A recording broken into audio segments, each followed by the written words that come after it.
What's up, YouTube? This is your boy Shaun, of course, creator of Carbizus, and today we got a very different episode. Now, I normally don't wrench on the cars. We typically either pay Motor Cars of Atlanta or Select Luxury Auto in Marietta, but today is a very simple task. Now, if you've paid attention to any and everything that we do, there are a couple of things you can do to any car, especially an exotic car, to enhance the potential resale value, and it's this. You customize the wheels, you lower it, you use wheel spacers. You heard me. Those three things, custom wheels, lowering, and wheel spacers, will definitely give you that enhanced, aggressive, mean look, no different than what we did with the Aston Martin. So today, it's time that we do that same thing on the Tesla Model S. So let me show you what the car looks like before, and then we're gonna show you what it looks like after. And I think it'll be pretty apparent why, if you own a Tesla Model S especially, why you too wanna do this to your car. So let's look.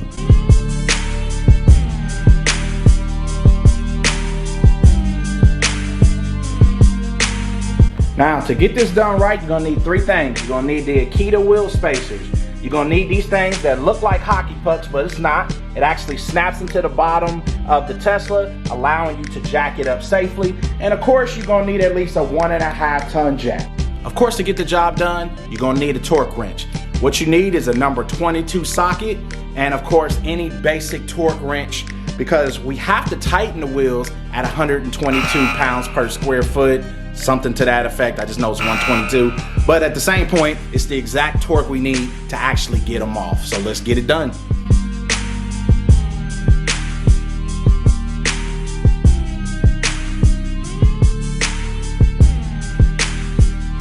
Now, for some of you might be curious what an actual wheel spacer looks like. What we have here is an Akita 15mm wheel spacer. Has the centric bore on it to basically stabilize the weight to ensure that we don't have any vibrations or rattling. But it's really, really simple. You literally just simply slide it into place. Now, let's talk about why I was advised you don't want to exceed 20mm. Of course, when Tesla engineered this car, they already had a predetermined specific point of where they wanted the majority of the weight to be bore on the actual wheel for alignment purposes, to protect the wheel bearing, so on and so forth. Our guy Brandon at Select Luxury Auto advised us that 15, 10, even 20 is permissible, but anytime you go over 20, you risk compromising the integrity of the car and overall performance. He says that we should not expect any uneven tire wear, but because I'm about halfway through the life of these tires, I'm willing to risk it at this point because I do want that aggressive look, because ultimately I've gotten about half of my money's worth, and so if the tires wear a little faster, no big deal. It is what it is, but we're gonna see what we got when we get the job done. Now, while we got the wheel off, we always wash the Tesla wheel as well as the Aston Martin wheels and every other car that we have, a wheel brush that I showed you in a previous video.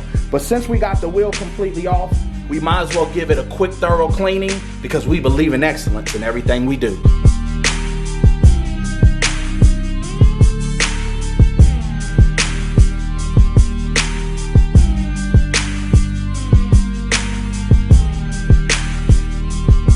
We definitely have a little more of a flush look.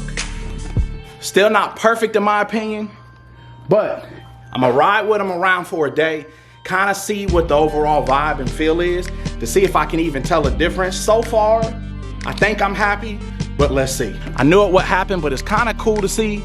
If you take a look, the ride height has changed. It's a little higher in the back opposed to the factory side. We'll see how we think that plays out on the overall ride, comfort, and overall look. I know it's been a while. Please forgive me in advance. I got some important updates, but just want to quickly give you some accountability. The first and second quarter of the year is my busiest season. For some of you who know and many of you who don't, I am a serial entrepreneur. So let's get into how in the world do I afford Teslas, Rolls Royces, Aston Martins, Lamborghinis. Is because as a serial entrepreneur, having worked since the age of 12, started my first business at 16, I look for opportunities that solve a problem. I look for opportunities that have high margin. So what I do on a day-to-day, and you can see the boxes in the background, is I actually own and operate several e-commerce brands that actually sells through like Wayfair, Etsy, as well as big box retailers such as Sam's Club. And so in the home decor, custom home decor products that we make, we've seen a tremendous growth throughout the pandemic because as people spend time at home, they look to improve their surroundings. And so with that being said, let's quickly go over where are we with the Lamborghini. I posted months back that we were buying a Lamborghini. We have actually negotiated or bid on 3 separate Lamborghinis, 1 Huracan, 2 Gallardos. 1 Gallardo was supercharged, and we got beat out on all 3. Now, I want you to understand this. As a businessman, I make decisions from a pragmatic standpoint, not emotional. So there's a certain price point of which I'm willing to pay. There is a certain amount of risk that I'm willing to take on when it comes to buying exotic cars. I want to share with you a little secret, which is really today's topic. I actually drive exotic cars for free. I said it right. I actually drive them for free. Now, do you have to have good income? Yes. Do you have to have good credit? Yes. When I say drive for free, yes, I had to pay for the car, right? Some of them are financed, some of them I bought outright for strategic reasons. And what I want you to understand when I say drive for free, I only buy exotic cars at what is known as wholesale or bottom cash value, meaning what the car is worth, on its worst day is what I pay for a car. The interesting thing with the pandemic is exotic car sales have actually set records in terms of new car sales and used car transactions. Why is that possible in a pandemic? For a couple of reasons. It's because while many people and many of us have struggled, there are many of us who have not. And an economic recession is where wealth is created in largest number. It's where, in the greatest obstacle, opportunities abound all around us. And so what the wealthy have done is they're bored, is what studies tell us. Because the world is very much different and there still are a lot of restrictions for a lot of different reasons, the wealthy have decided to buy exotic cars. Now, did they just start doing this? No. What you have to understand is every year I read what's known as the wealth report. The wealth report indicates year over year what investments and what financial opportunities exist in the marketplace. What the wealth report sheds light on is for the last 10 plus years, collectible or exotic cars have had the highest return on investment of any and all asset classes other than whiskey. So what that means is collectible or exotic cars have actually been appreciating over the last 10 years plus greater than that of both real estate, stocks, and many other asset classes that you can consider. And so when I talk about I buy these cars for free, the Ohio State Aston Martin as an example, prime example. Since I bought it over a year ago, that car has appreciated greater than 50%. Hagerty reports that the Aston Martin Vantage V8 4.7 liter engine, which is what I have with the 2nd generation sport shift, is actually expected to double or triple in value over the next 3 to 5 years. So the question that I've been getting from subscribers is, okay, are you selling the Aston Martin or are you selling the Ohio State Aston Martin to buy the Lamborghini? The answer is no.